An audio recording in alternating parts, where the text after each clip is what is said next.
Assalamualaikum warahmatullahi wabarakatuh. Waalaikumsalam warahmatullahi wabarakatuh. Selamat siang Bapak Ibu Guru. Terima kasih atas kehadiran Bapak Ibu dalam kegiatan diseminasi budaya positif. Saya Rofi Ahmad, calon guru penggerak angkatan 9 dari Kabupaten Demak, akan menyampaikan diseminasi budaya positif di SD Negeri Kebun 2.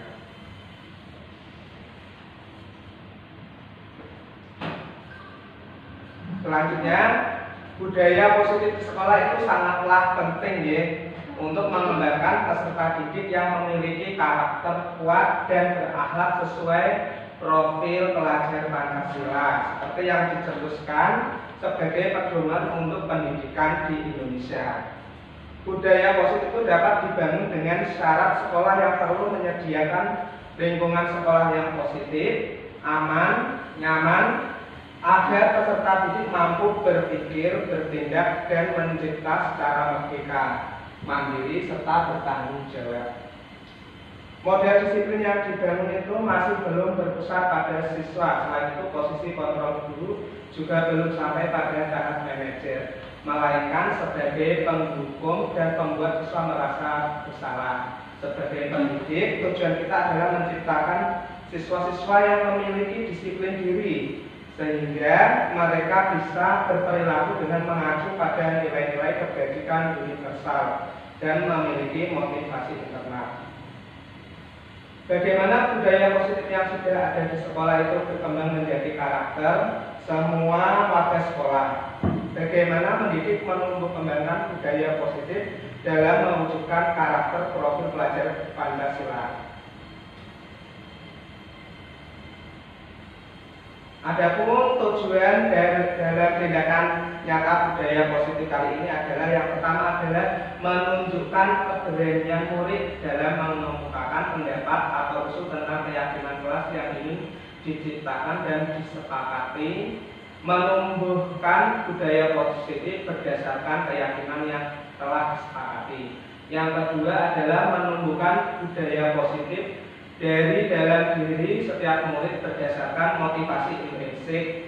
Motivasi intrinsik itu motivasi dari dalam diri siswa tersebut dengan mendisiplinkan diri murid sesuai dengan keyakinan kelas berdasarkan profil pelajar Pancasila dalam kehidupan sehari-hari. Yang ketiga adalah menumbuhkan tanggung jawab, komitmen, dan teguh pendirian. Konsep inti dalam budaya positif itu ada 8. Yang pertama adalah perubahan paradigma belajar, kemudian disiplin positif, yang ketiga nilai-nilai kebajikan, yang keempat adalah kebutuhan dasar manusia, yang kelima adalah motivasi perilaku manusia, yang ketujuh keyakinan kelas, yang keenam posisi kontrol guru, kemudian yang kedelapan adalah segitiga restitusi. Apakah Anda setuju dengan pernyataan ini? Setuju. Coba pernyataannya belum itu Ibu kok langsung setuju. Yang pertama, hukuman itu dapat mendisiplinkan anak, setuju tidak? Tidak. Yang kedua adalah pemberian hukuman dengan hal positif seperti membaca atau membersihkan halaman sekolah itu dapat meningkatkan disiplin anak. Setuju tidak? Nah, nanti kita bahas ya dalam diseminasi kali ini. Yang ketiga adalah memberi penghargaan itu dapat meningkatkan motivasi belajar anak. Nanti kita sharing di acara pada siang hari ini ya, diseminasi budaya positif. Yang pertama adalah pembelajaran dengan paradigma baru. Pembelajaran dengan paradigma baru itu merupakan pembelajaran yang dirancang berdasarkan prinsip pembelajaran berdiferensiasi, sehingga peserta didik itu belajar sesuai dengan kebutuhannya berdasarkan teori perkembangan psikologi modern untuk mewujudkan profil pelajar Pancasila. Adapun profil pelajar Pancasila itu ada 6. Yang pertama adalah beriman dan bertakwa kepada Tuhan Yang Maha Esa, dan berakhlak mulia. Kemudian yang kedua adalah bermandiri, kemudian bernalar kritis, kreatif, bergotong royong, dan yang terakhir adalah berkebinekaan global. Selanjutnya, miskonsepsi tentang teori kontrol. Itu miskonsepsi. Yang pertama adalah ilusi guru mengontrol murid. Itu yang kedua adalah ilusi bahwa semua penguatan positif, efektif, dan bermanfaat. Miskonsepsi yang ketiga adalah ilusi bahwa kritik dan membuat rasa bersalah mampu menguatkan karakter. Yang keempat adalah ilusi bahwa orang dewasa itu berhak memaksa. Itu miskonsepsi dari teori kontrol ya. Kemudian mengubah paradigma stimulus respon ke pendekatan teori kontrol. Itu ada realitas, kebetulan itu kita sama, tapi di teori kontrolnya itu realitas itu kebetulan itu berbeda. Kemudian semua orang melihat hal yang sama, tapi di teori kontrolnya itu setiap orang itu memiliki gambaran yang berbeda. Kemudian kita mencoba mengubah orang-orang agar berpandangan sama dengan kita. Tetapi di teori kontrol itu memahami pandangan orang lain tentang dunia. Kemudian yang keempat, perilaku buruk dilihat sebagai suatu kesalahan. Padahal semua perilaku itu memiliki tujuan. Yang kelima adalah orang lain bisa mengontrol saya. Nah, hanya Anda yang bisa mengontrol diri Anda sendiri. Kemudian yang selanjutnya, saya bisa mengontrol orang lain, Anda tidak bisa mengontrol orang lain. Pemaksaan ada pada saat bujukan gagal. Selanjutnya, kolaborasi dan konsensus itu menciptakan pilihan-pilihan baru. Kalau di stimulus responnya itu model berpikir menang atau kalah. Kalau di teori kontrolnya itu berpikir menang, pasti menang. Kemudian disiplin positif.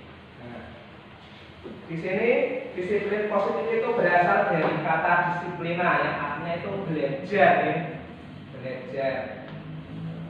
Disiplin itu mengacu pada disiplin diri yang memiliki tanggung jawab terhadap apa yang dilakukan berdasarkan nilai-nilai yang diyakini. Disiplin merupakan salah satu cara penerapan disiplin yang bertujuan untuk menumbuhkan kesadaran serta memberdayakan peserta didik tanpa imbalan, penghargaan, atau reward, ancaman, atau hukuman. Sebagai pendidik, tujuan kita adalah menciptakan peserta didik yang memiliki disiplin diri, sehingga mereka berperilaku mengacu kepada nilai-nilai kebajikan universal dan memiliki motivasi intrinsik dalam perubahan perilaku ke arah yang lebih baik. Kemudian nilai-nilai kebajikan itu apa saja? Nah, nilai yang disepakati itu bersama terlepas dari suku, bangsa, ras, agama, dan bahasa maupun latar belakang. Nilai kebajikan itu ada keadilan, kemudian tanggung jawab, kejujuran, bersyukur, lurus hati, berprinsip, integritas, kasih sayang, rajin, komitmen, percaya diri, kesabaran, dan masih banyak lagi yang lainnya. Kebutuhan dasar manusia. Apa itu kebutuhan dasar manusia? Kebutuhan dasar manusia itu adalah segala sesuatu yang kita lakukan untuk mendapatkan apa yang kita inginkan. Seluruh tindakan yang kita lakukan itu pasti memiliki tujuan tertentu, dan semua usaha terbaik yang kita lakukan adalah dalam rangka agar kebutuhan dasar kita itu terpenuhi dengan baik. Nah, ada 5 kebutuhan dasar manusia, ya. Yang pertama adalah kebutuhan untuk bertahan hidup. Kemudian Contohnya apa?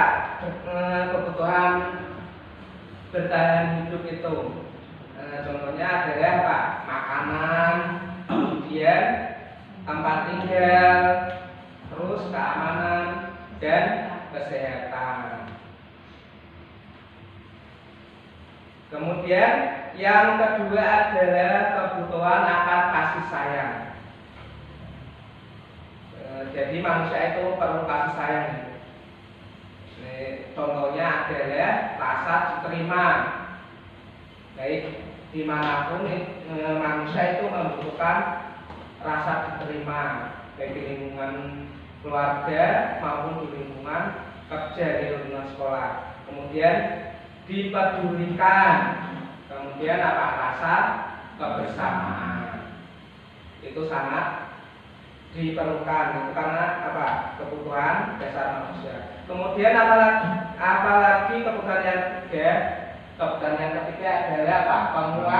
Penguasaan. Penguasaan itu harga diri. Contohnya ya, harga diri. Kemudian keinginan dianggap. Kalau tidak dianggap, bagaimana rasanya? Nggak enak dong. Kemudian apa? Dihargai. Makanya kita harus saling apa? Menghargai. Kemudian prestasi. Kebutuhan dasar yang keempat adalah kebebasan. Kebebasan itu contohnya mandiri, mencoba hal-hal baru, mau apa hal baru dicoba ya, itu adalah kebutuhan dasar manusia. Kemudian memiliki pilihan itu juga kebutuhan dasar. Kemudian yang kelima adalah kesenangan. Kesenangan itu kalau anak-anak itu bermain ya. Kemudian humor. Humor itu apa? Bercanda, lucu. Kadang kita sudah suka bercanda nih, tidak kaku. Biar apa? Biar cair suasananya nih. Kemudian apa? Antusiasme, tertawa. Kemudian motivasi perilaku manusia itu dipengaruhi oleh dua unsur ya, unsur intrinsik maupun unsur intrinsik. Unsur intrinsik itu untuk menghindari ekstrinsik ini ya. Ekstrinsik ini, maaf ya, ekstrinsik. Nah, berarti itu unsur yang dari ekstrinsik ini nih. Salah ketik ya, ini unsur yang dari luar diri manusia ya. Itu ada untuk menghindari ketidaknyamanan atau hukuman. Biasanya motivasi dari luar, takut dihukum, takut mendapatkan hukuman itu dari luar. Kemudian untuk mendapatkan imbalan atau penghargaan, biasanya apa?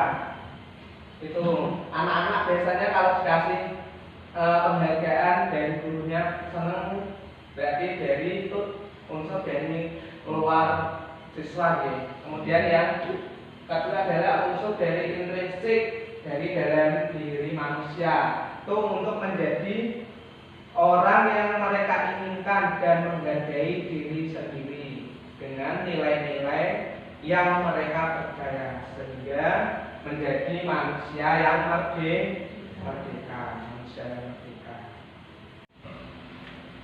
Manusia merdeka itu manusia yang seperti apa? Ini menurut Ki Hajar Dewantara, manusia yang merdeka itu adalah merdeka itu artinya tidak hanya terlepas dari perintah, akan tetapi juga dapat membuat memerintah diri sendiri. Ini menurut Ki Hajar Dewantara. Selanjutnya, apa bedanya antara hukuman, konsekuensi, dan restitusi? Kalau hukuman itu tidak terencana atau tidak. Kemudian yang kedua adalah murid tidak tahu apa yang akan terjadi. Yang ketiga, itu biasanya hukuman itu berupa tindakan fisik. Yang keempat adalah bersifat memaksa atau menyiksa. Kemudian kalau konsekuensi itu terencana atau disepakati. Murid itu dibuat tidak nyaman. Sikap guru selalu memonitor perilaku murid.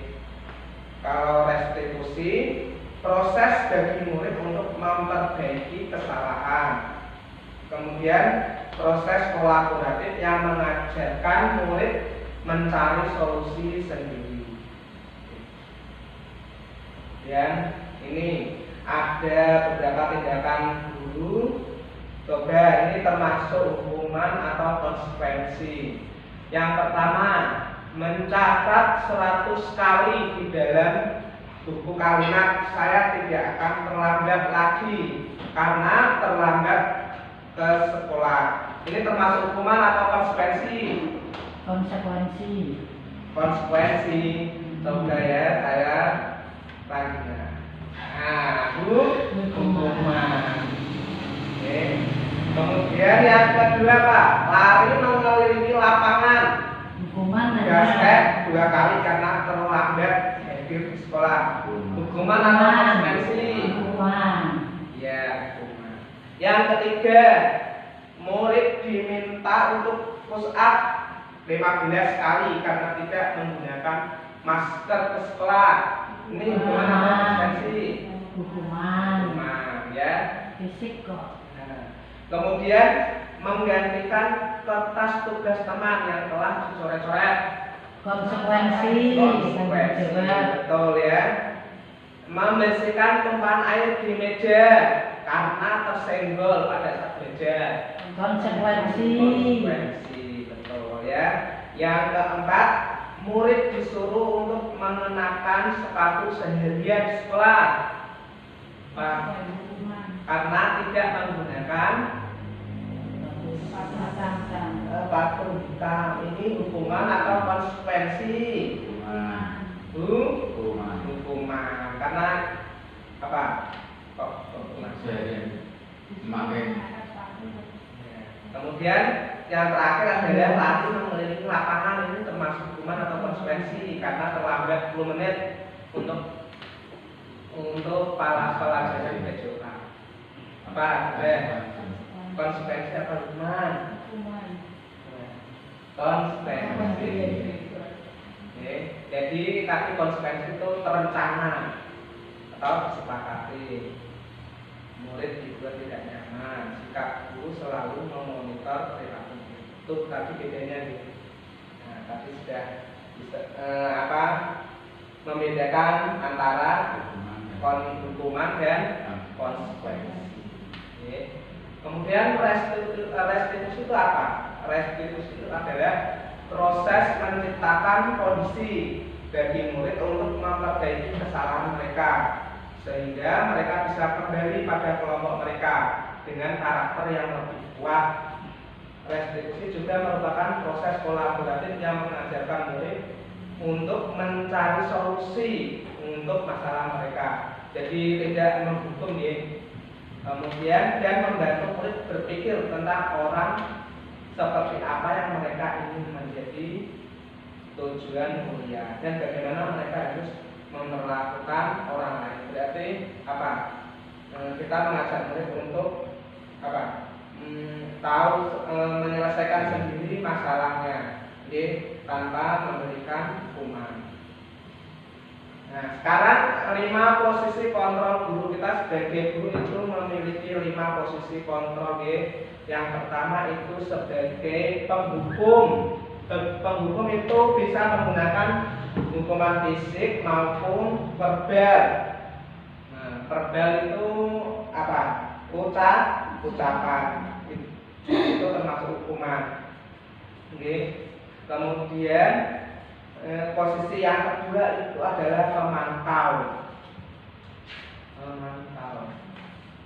mengawasi muridnya berpatokan pada catatan atau kesepakatan yang sudah disetujui. Kemudian yang ketiga adalah membuat rasa bersalah. Biasanya posisinya itu guru akan bersuara lebih lembut, ya. Kemudian apa? Sehingga siswa itu apa? Merasa bersalah akan tindakan yang mereka perbuat. Kemudian yang keempat adalah posisi sebagai teman. Sebagai teman ini tidak menyakiti murid, namun berupaya mengontrol murid supaya mendekati persuasi, yaitu apa? Membuat alasan, membuat murid itu bisa mengutarakan alasan-alasan mengapa mereka melakukan sebuah pelanggaran. Kemudian yang posisi yang kelima itu adalah manajer. Nah, ini sebagai guru itu sangat perlu, ya. Ini posisi yang kelima ini sebagai manajer. Biasanya posisi itu guru itu berbuat sesuatu bersama dengan murid, mempersilahkan murid itu mempertanggungjawabkan perilakunya. Nah, dari kelima posisi kontrol tersebut, apabila kita ingin menginginkan murid kita menjadi manusia yang merdeka, mandiri, dan bertanggung jawab, maka kita perlu menerapkan restitusi tadi, ya. Nah, di dalam posisi ini kontrol sebagai apa? Manajer. Contoh penerapan ini, kalau sebagai penghukum, lari lapangan 5 kali, kan menghukum untuk apa? Lari sebanyak 5 kali. Kemudian sebagai pemantau, sudah berapa kali diingatkan ibu kecewa sama kami? Kalau membuat rasa bersalah, bagaimana perasaan orang tuamu kalau tahu anaknya berbuat seperti ini? Jadi siswa itu kan apa? Merasa bersalah apa yang mereka perbuat. Kemudian kalau sebagai teman, ayo dong kerjakan demi guru, ya, seperti temannya. Kemudian kalau sebagai manajer itu, apakah kamu tahu kesalahanmu? Kira-kira bagaimana cara kamu memperbaikinya? Posisi kontrol, apakah aku coba dari Pak Bambang? Kalau menurut Pak Bambang, di kelas Pak Bambang, posisi kontrol apa? Sebagai apa? Sebagai manajer. Sebagai manajer, ya Pak? Iya. Nah, bagus sekali. Kalau Bu Dati sebagai apa? Sebagai teman. Bagus kan? Terus Bu Saruna sebagai apa, Bu? Posisi guru di dalam kelas. Tekan saat ini, kalau apa, misalkan kalau masih di sebagai penghukum, nanti kita apa? Kita harus memperbaiki kita sebagai posisi kita sebagai manajer.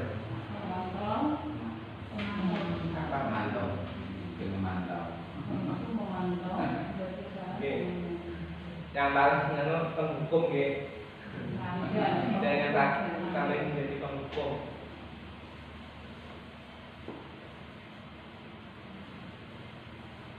Kalau dia sebagai apa, Bu? Kalau Saya sebagai teman. Sebagai Karena teman. saya menggunakan kata-kata yang halus untuk sikap siswa yang mengalami masalah. Kalau Bu Eni sebagai apa, Bu? Kalau atas waktu pembelajaran pendidikan agama. Kalau saya lebih sebagai manajer. Sebagai manajer, bagus, tepuk tangan, ya.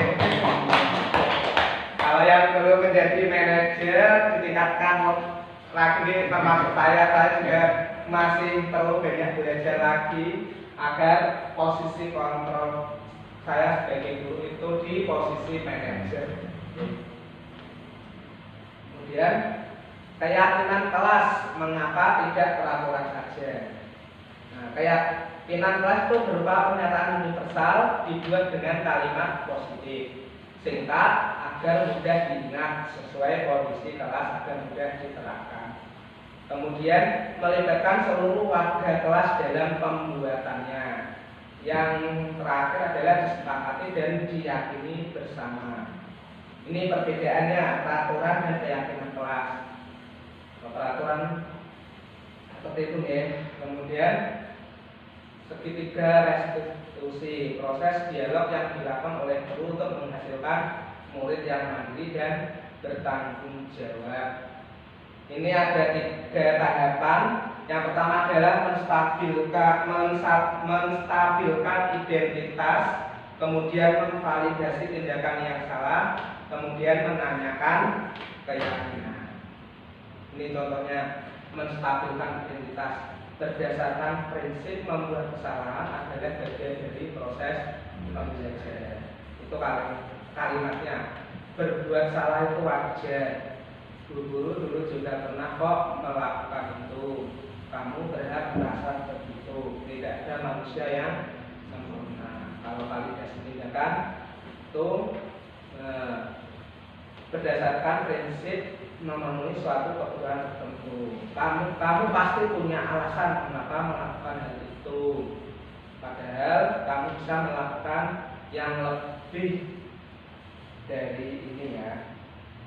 Kemudian berdasarkan prinsip teori kontrol bahwa pada dasarnya kita itu termotivasi secara intrinsik. Apa keyakinan kelas kita, kemudian apakah yang kamu lakukan sudah sesuai dengan keyakinan kelas yang kita sepakati. Kemudian yang terakhir adalah kamu ingin menjadi orang yang seperti apa. Sekarang saya ingin bertanya kepada Bapak Ibu guru, apakah di kelas Bapak Ibu guru sudah melakukan atau membuat sebuah keyakinan kelas? Sudah. Contohnya dari Bu Sarmina, apa keyakinan kelasnya yang dibuat, misalkan apa?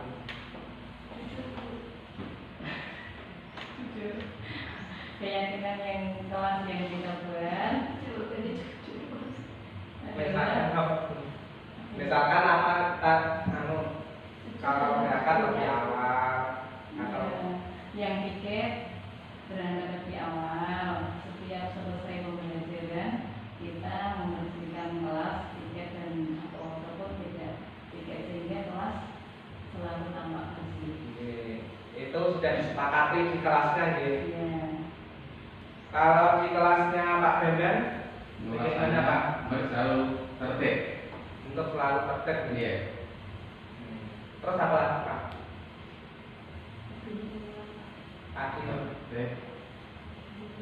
Tertib dalam segala ini. Iya. Kalau di kelas saya kemarin ada 9 kesepakatan kelas. Keyakinan kelas. Ada kemarin ada kalau berbicara pada guru harus sopan, kemudian yang tiket berangkat lebih awal, kemudian apa kemarin? Itu namanya biasa. Kalau itu saya tak katakan kontrak belajar. Kontrak. Kalau di kelasnya dia sudah belum? Sudah itu. Sudah. Terus tepuk tangan.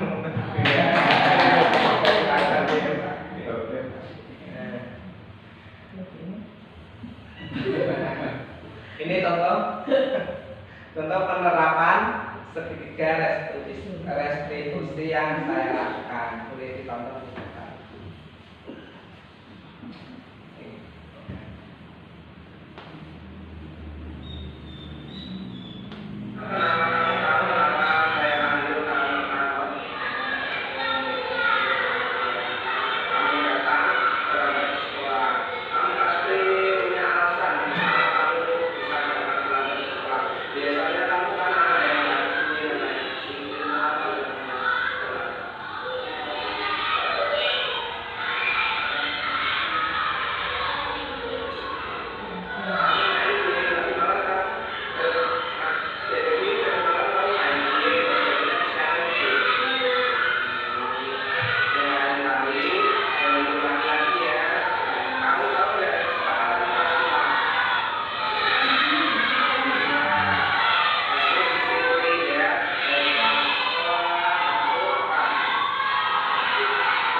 dua kasus. Yang pertama ini Iqbal terlambat sekolah. Ini saya panggil ke kantor. Ini tidak saya hukum, tetapi bagaimana Iqbal itu bisa memecahkan masalahnya itu agar bisa menjadi lebih baik lagi, agar tidak terlambat sekolah. Untuk kasus yang kedua ini mencontek, ini kerjasama di dalam mengerjakan ulangan. Jadi agar tidak bekerja sama dalam ulangan. Rapat keyakinan yang saya buat, mohon disimak Bapak Ibu. Assalamualaikum warahmatullahi wabarakatuh.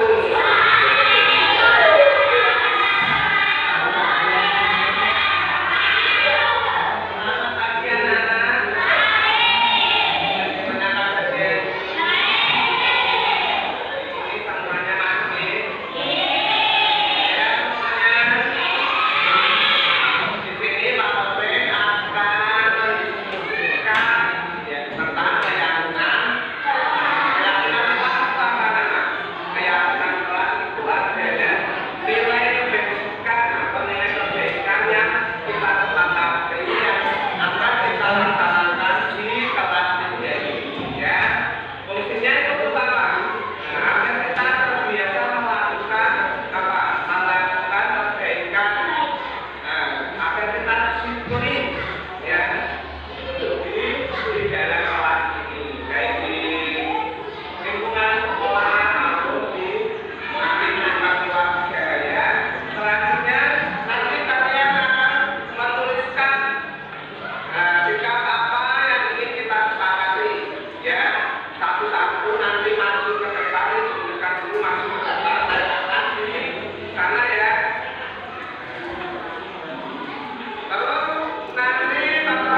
tujuan dari saya membuat keyakinan kelas ini, saya ingin membuat siswa itu dapat memecahkan masalahnya sendiri tentang pelanggaran. Misalkan kalau siswa itu melakukan pelanggaran sekolah itu siswa bisa sadar akan kesalahan yang diperbuat. Jadi keyakinan kelas ini dibuat di dalam kelas dengan kesepakatan dari semua siswa. Kalau di kelas Bapak Ibu guru sudah membuat keyakinan kelas, itu sudah sangat bagus ya. Kalau yang belum saya harap Bapak Ibu guru bisa membuat keyakinan kelas ya. Jadi anak-anak itu bisa terbiasa untuk disiplin ya. Demikian diseminasi kali ini. Sekarang tanya jawab. Nah, sesi tanya jawab. Adakah yang ditanyakan Pak dari Bapak Guru? Ada Pak. Oke. Ya. Bagaimana mewujudkan sebuah keyakinan kelas yang efektif? Ya, yang bagaimana mewujudkan sebuah keyakinan kelas yang efektif. Untuk saya membuka 2 sesi pertanyaan saja deh, karena keterbatasan waktu ini. Kemudian siapa lagi yang mau bertanya? Saya Pak. Iya. Saya mau bertanya Pak. Kadang sebagai guru di dalam kelas kan kita terpancing emosi pas anak itu melanggar aturan. Nah, bagaimana caranya supaya tetap tenang dan lancar dalam menerapkan disiplin positif? Jadi kita tidak selalu emosi. Bagaimana supaya siswa itu tidak menghukum Pak, dan cara apa yang dipakai oleh disiplin positif? Saya akan mencoba menjawab dari pertanyaan Pak Bambang terlebih dahulu nih. Kalau ada yang mau menambahkan, saya persilakan. Ya, bagaimana mewujudkan sebuah keyakinan kelas yang efektif? Kalau menurut saya itu yang pertama adalah dengan menerapkan aturan yang jelas di kelas gitu. Kemudian menciptakan iklim kelas yang positif. Kemudian mendengarkan dan memberikan perhatian. Kemudian mendorong partisipasi aktif. Kemudian melibatkan orang tua dan wali murid, karena orang tua dan wali murid itu harus dilakukan karena kolaborasi antara guru, orang tua dan murid itu dapat menciptakan hubungan yang kuat bagi perkembangan siswa. Itu saja Pak dari saya. Bagaimana Pak? Atau ada yang mau menambahkan? Sudah cukup Pak. Cukup ya. Sekarang pertanyaan yang kedua dari Budian nih. Kadang sebagai guru itu kita terpancing emosi. Kalau menurut saya itu kalau kita terpancing emosi itu berarti respon pada berarti kita berespon pada kebutuhan kita, bukan pada kebutuhan anak. Kebutuhan kita kan sebagai guru itu harus melayani murid, harus berusaha bagaimana kebutuhan murid itu terpenuhi dengan dalam konteks belajar ya. Kemudian kalau sudah ada langkah kedua adalah tadi dengan membuat keyakinan kelas tadi ya. Keyakinan kelas kalau anak melanggar, jadi kita tidak langsung menyalahkan tidak menghukum murid, tetapi mengembalikan ke siswa tadi keyakinan kelas kita. Jadi siswa itu bisa memecahkan masalahnya sendiri ya. Jadi merasa bersalah tadi, apa yang dilakukan itu salah. Jadi kita tidak tidak boleh terpancing emosi. Bagaimana Bu Dian? Ya Pak, terima kasih atas penjelasan yang luar biasa. Terima kasih Bapak Ibu. Demikian diseminasi saya hari ini. Saya minta umpan balik dari 5 guru, dari Bapak Ibu guru ya. Terima kasih atas partisipasinya, atas perhatiannya. Demikian dari saya. Terima kasih. Wassalamualaikum warahmatullahi wabarakatuh.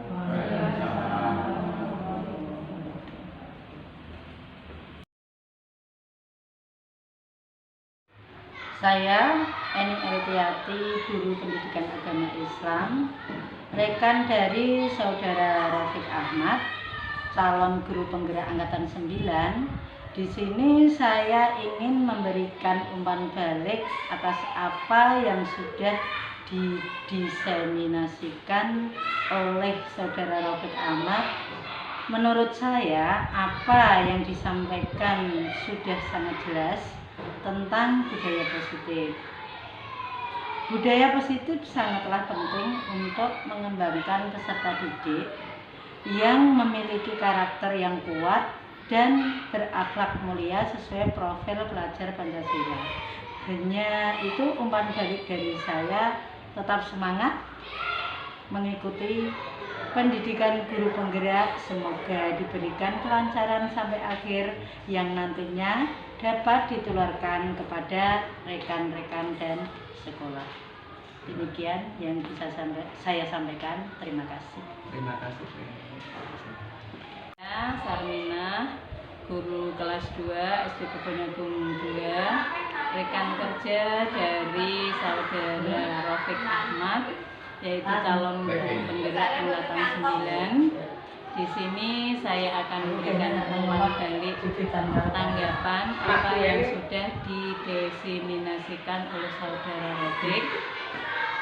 Menurut saya, apa yang disampaikan oleh Saudara Rafiq sudah sangat bagus, sudah sangat jelas tentang budaya positif. Dengan adanya budaya positif, diharapkan sekolah dapat berkembang menjadi karakter semua warga sekolah yang baik, yang dapat dicontoh oleh rekan-rekan dari guru penggerak itu. Hanya itu yang dapat saya sampaikan. Semoga tetap semangat mengikuti pendidikan guru penggerak. Semoga diberikan kelancaran sampai akhir yang nantinya dapat ditularkan kepada rekan-rekan sekolah dan dapat lebih berguna bagi diri pribadi maupun rekan-rekan satu kerja maupun lingkungan yang berkembang ke lingkungannya. Begitu yang dapat saya sampaikan. Mohon maaf. Terima kasih. Assalamualaikum warahmatullahi wabarakatuh.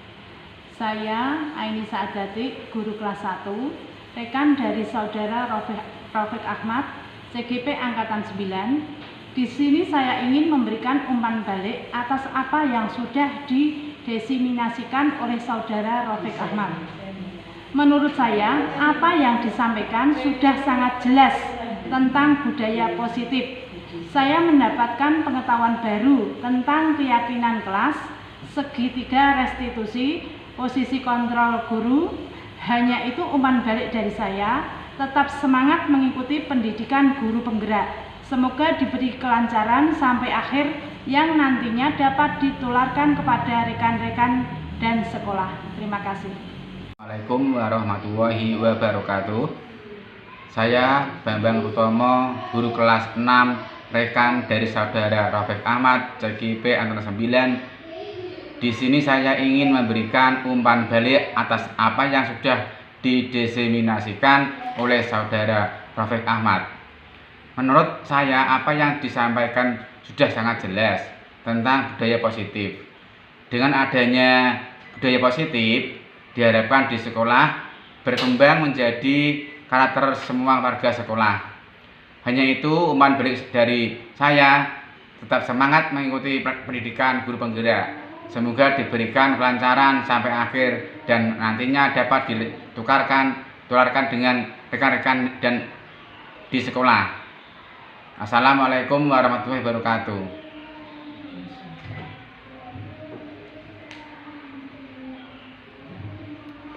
Assalamualaikum warahmatullahi wabarakatuh. Saya Diah Kusumawati, guru kelas 4, rekan dari saudara Rafiq Ahmad, calon guru penggerak angkatan 9. Di sini saya ingin memberikan umpan balik atas apa yang sudah didiseminasikan oleh saudara Bapak Rafiq Ahmad.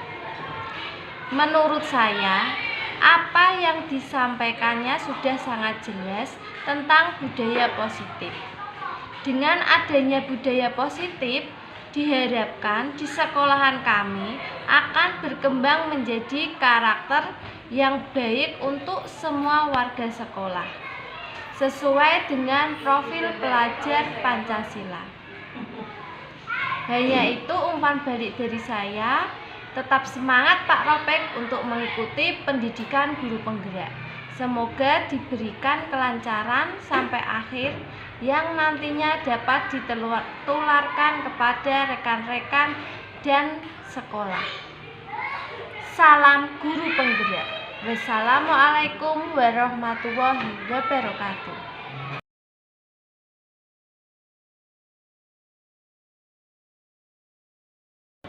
Assalamualaikum warahmatullahi wabarakatuh.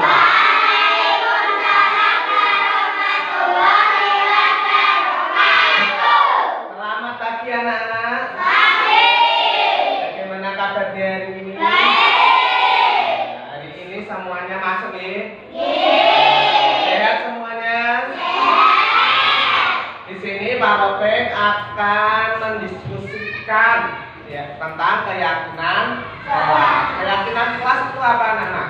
Keyakinan kelas itu adalah nilai kebajikan atau nilai kebaikan yang kita sepakati yang akan kita laksanakan di kelas 3 ini ya.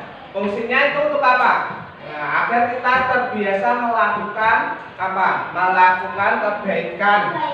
Nah, agar kita disiplin ya. Di dalam kelas ini, baik di lingkungan sekolah maupun di lingkungan keluarga ya.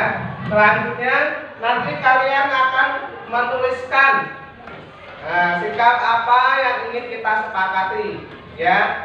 Satu-satu nanti maju ke depan, ini dituliskan dulu, maju ke depan, tanda di sana ya. Terus nanti Pak Rafiq juga minta kalian untuk membacakan. Ini ada 5 anak saja ya. Umpan balik dari siswa itu 5 saja ya. Nanti Pak Rafiq bagikan. Ya ini Pak Rafiq bagikan.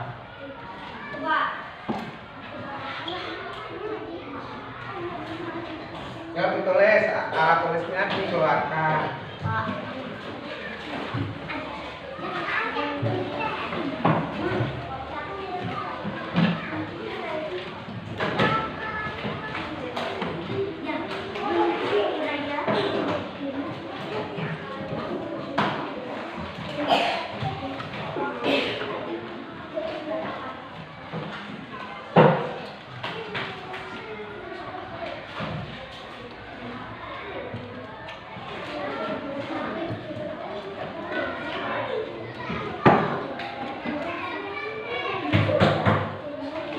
Satu saja ya, nanti siswa menuliskan satu saja, nanti kita sepakati apa saja.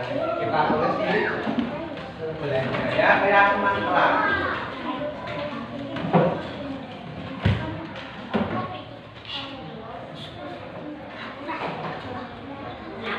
Yang sudah boleh langsung ditempelkan di sini, urut ya, mepet-mepet aja. Yang sudah.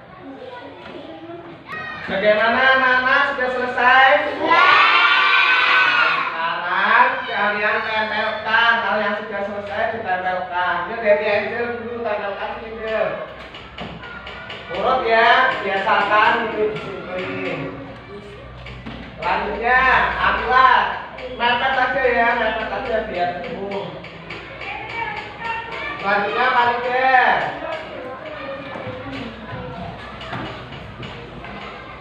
Sudah ya, sekarang Pak Robert tuliskan hasil kesepakatan kelas. Yang pertama dari Angel, yaitu memakai seragam lengkap. Setuju?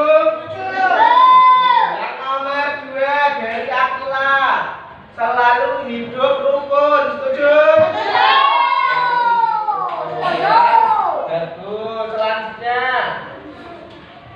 yang ketiga dari Farida, menaati tata tertib sekolah. Setuju. Menaati tata tertib ya. Selanjutnya ini dari Aisyah, menghormati guru. Setuju. Ya. Selanjutnya dari Nisa, berangkat lebih awal. Setuju? Berarti ini tidak boleh terlambat ya. Menghormati guru, berangkat lebih awal.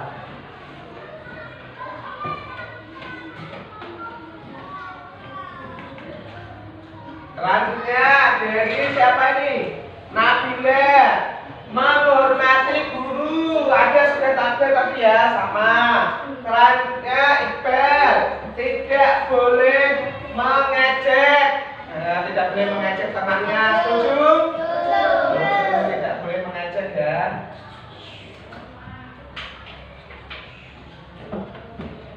Selanjutnya yang Reza, tidak boleh gaduh di dalam kelas. Setuju? Setuju. Dan termasuk tadi ya, tidak boleh gaduh. Selanjutnya, piano tidak boleh berisik. Yang sama punyanya Reza tadi ya. Yang piket berangkat lebih awal. Jadi Abi Mayuki, yang piket berangkat lebih awal. Setuju ya?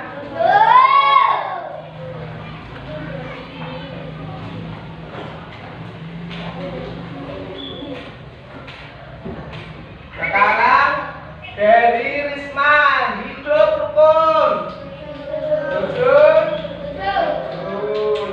Terus dari Silvi, memakai seragam lengkap. Sudah ada tadi ya, memakai seragam lengkap. Terus dari Gibran, tidak boleh bertengkar. Sudah ada belum tadi? Tidak boleh bertengkar. Sudah ya, sama tadi tidak boleh mengejek. Terus dari Gibran, tidak boleh mengejek sama. Berarti hasil kesepakatan kelas kita ada 9 keyakinan kelas yang kita buat. Semuanya setuju? Apa yang minta kalian salah satu siswa untuk membacakan keyakinan kelas kita yang kita buat dari ini. Ya, gimana nih? Yang kelas ya pembacanya. Keyakinan kelas 1, memakai seragam lengkap. 2, selalu hidup rukun. 3, menaati tata tertib. 4, menghormati guru. 5, berangkat lebih awal. 6, tidak boleh mengejek. Tidak boleh mengejek. 7, tidak boleh gaduh. 8, yang piket berangkat lebih awal. 9, hidup rukun. Tepuk tangan untuk Abimanyu. Terima kasih Abimanyu sudah membacakan hasil kesepakatan kelas kita. Semuanya setuju ya? Tadi Pak Robert menjelaskan kegunaan keyakinan kelas tadi untuk apa? Agar kita terbiasa hidup di sini ya. Nah, selanjutnya Pak Robert minta tadi 5 siswa untuk membacakan umpan balik ya dari keyakinan kelas yang kita buat. Yang pertama dari Angel.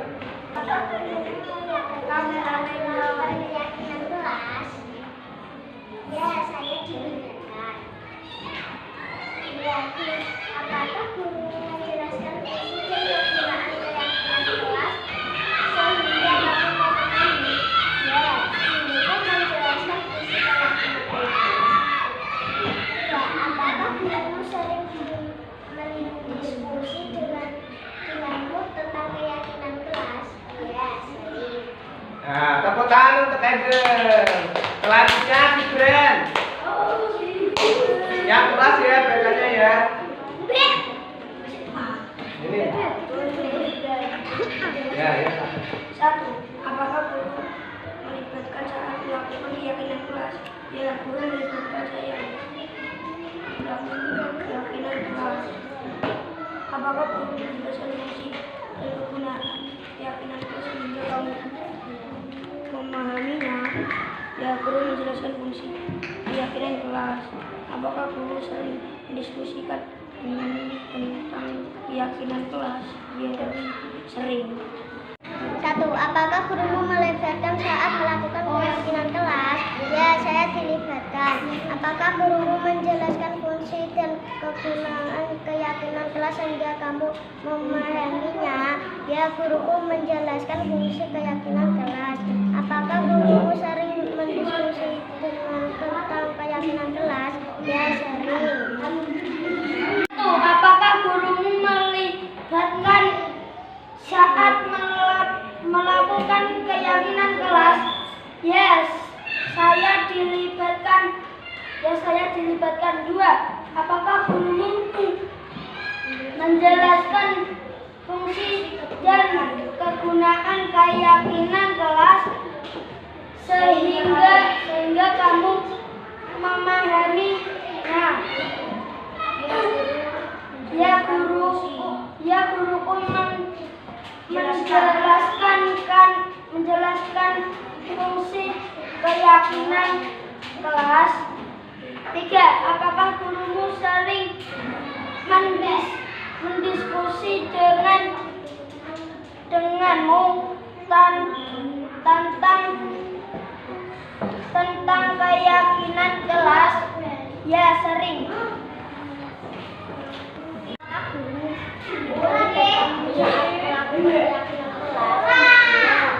Saya dilibatkan. Apakah guru menjelaskan fungsi dan kegunaan keyakinan kelas? Memahaminya. Guruku menjelaskan fungsi keyakinan kelas. Apakah gurumu sering mendiskusikan denganmu tentang keyakinan kelas? Ya, sering. Jadi tadi ada 9 keyakinan kelas yang kita buat ya Nana. Yang pertama adalah memakai seragam lengkap. Kemudian yang kedua selalu hidup rukun. Ketiga menaati tata tertib sekolah ya. Yang keempat menghormati guru. Yang kelima berangkat lebih awal. Yang keenam tidak boleh mengejek. Yang ketujuh tidak boleh gaduh di dalam kelas ya. Yang kedelapan yang tiga itu berangkat lebih awal. Yang ke-9 hidup rukun. Nah, demikian ya tadi keyakinan kelas yang kita buat untuk menjadi pedoman kita agar selalu hidup disiplin. Ini harus kita laksanakan, kita terapkan di dalam kelas kita ya, di lingkungan sekolah. Demikian anak-anak, terima kasih. Wassalamualaikum warahmatullahi wabarakatuh.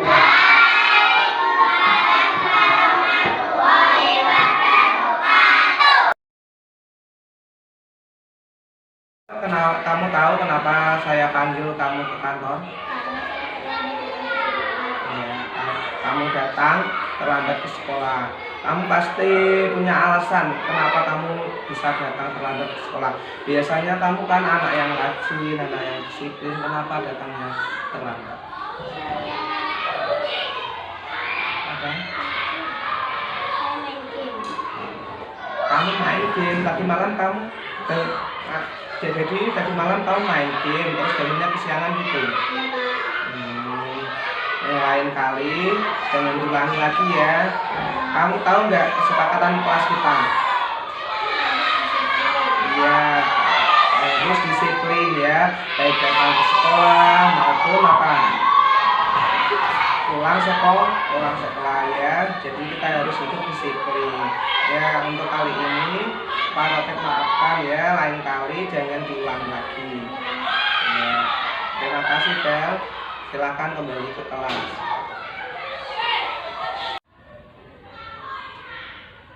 Nabila, Angel, kerjakan sendiri ulangannya, jangan bekerja sama. Iya, Pak. Ayo Nabila, Angel, maju ke depan sini. Kenapa kamu masih bekerja sama? Padahal Pak Rofik sudah berulang kali mengingatkan kalau ulangan itu dikerjakan sendiri. Bukan saya yang minta, Pak. Nabila yang minta jawabannya. Bukan saya, Pak Angel yang minta jawabannya. Ya, di sini Pak Rofik tidak mencari siapa yang salah ya, tapi mencari solusi yang terbaik dari masalah ini. Iya, Pak. Saya sama Nabila. Minta maaf. Ya, kamu pasti punya alasan mengapa melakukan hal itu. Kenapa? Kenapa? Tadi malam tidak belajar? Tidak. Oh, kenapa kok tidak belajar tadi malam? Ya, yang satu ketiduran, yang satu lupa ya. Lain kali kalau ulangan harian itu harus belajar terlebih dahulu ya. Harus dilakukan agar kalian bisa mengerjakan ulangan.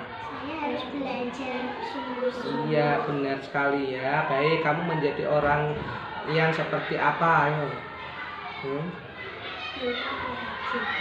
Ya, kamu harus menjadi orang yang lebih baik lagi ya, tidak mengulangi kesalahan lagi. Kalian mau mengulangi kesalahan lagi tidak? Ya, Pak. Janji? Ya. Ya, Pak Rofik tunggu janji kalian ya. Kalian harus membuktikan bahwa kalian ingin menjadi orang yang lebih baik lagi ya. Ya, semoga apa yang kalian cita-citakan terwujud ya. Belajar yang lebih rajin lagi kalau mau ulangan ya. Ya, silakan masuk ke kelas lagi.